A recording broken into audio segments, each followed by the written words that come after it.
Good Morning Business. Le débat. Avec vous, notamment Nicolas Dose, est-ce que Jérôme Powell, grâce à lui, ça y est, on s'est éloigné de la récession ? Écoutez, je ne me suis pas foulé pour répondre à votre question, parce que je considère que quand on... Un aveu. Non mais, comme tous les jours.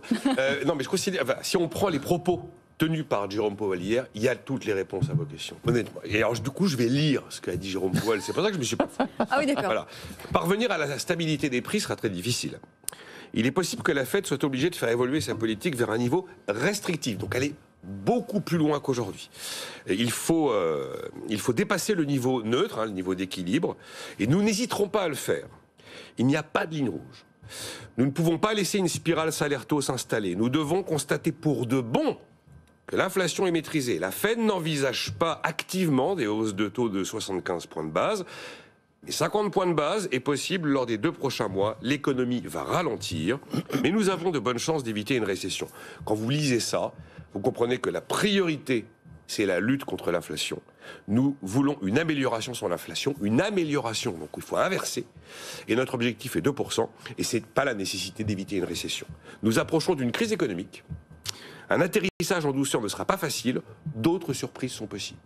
Et Janet Yellen a dit la Fed devrait être très à droite et chanceuse. Moi, je suis désolé, mais ça veut dire que l'Amérique ira vers une récession si elle considère que c'est nécessaire pour juguler l'inflation. Mais parce qu'elle l'a même dit avant que Jérôme Powell se prononce, en fait. Elle a anticipé, elle a mis dans le contexte. Moi, j'entends ça, je me dis, l'Amérique ne lâchera rien tant qu'elle n'aura pas constaté une amélioration de l'inflation. Ça veut dire qu'une récession, c'est tout à fait possible. Le PIB a surpris au premier trimestre. Le consensus, c'était 1,1 et il a fait moins 1,4. Bien sûr. Bon. Donc voilà, la conclusion que j'en tire, c'est que Powell a répondu à votre question, en fait. Jean-Marc Daniel. Oui, je vais commencer par un vers du misanthrope de Molière. Vous savez, à un moment donné, Alceste dit « J'ai le défaut d'être en cela sincère un peu plus qu'il ne faut ». Et donc je vais être sincère, je vais dire « ça n'a aucune importance ». Je pense que l'enjeu n'est pas là. Je pense que l'enjeu, il a été donné hier par une autre banque centrale, c'est la Banque centrale indienne.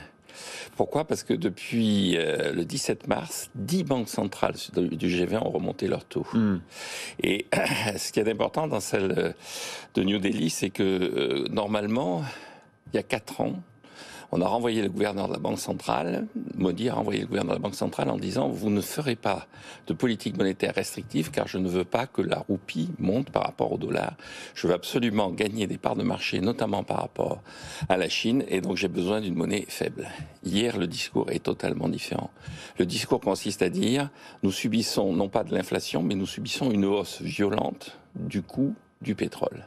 La seule façon de contenir les conséquences, c'est d'augmenter notre taux de change par rapport au dollar. Car il paye évidemment le pétrole en dollars, tout le monde. Tout le monde. Donc, la Réserve fédérale dans cette situation est à part par rapport aux autres banques centrales.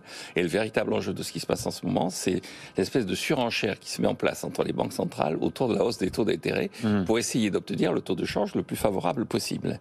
Et donc, il va falloir mettre de l'ordre dans tout ça parce que, de toute façon, aux États-Unis, la hausse des prix est également liée effectivement à la hausse du pétrole, mais en dollars, ils la combattront pas.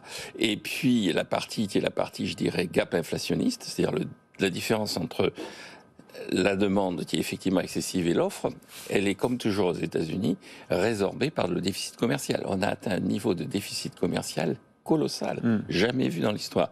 Et donc, la Réserve fédérale des États-Unis n'y peut rien. Donc, la clé de tout ça en ce moment, dans ce qui se passe, c'est 2 choses. Révision de la politique budgétaire aux États-Unis et accord entre les différentes banques centrales du G20 pour éviter la surenchère sur les hausses de taux dans la quête d'un taux de change le plus élevé possible. Et donc là, Powell, il ne sert à rien.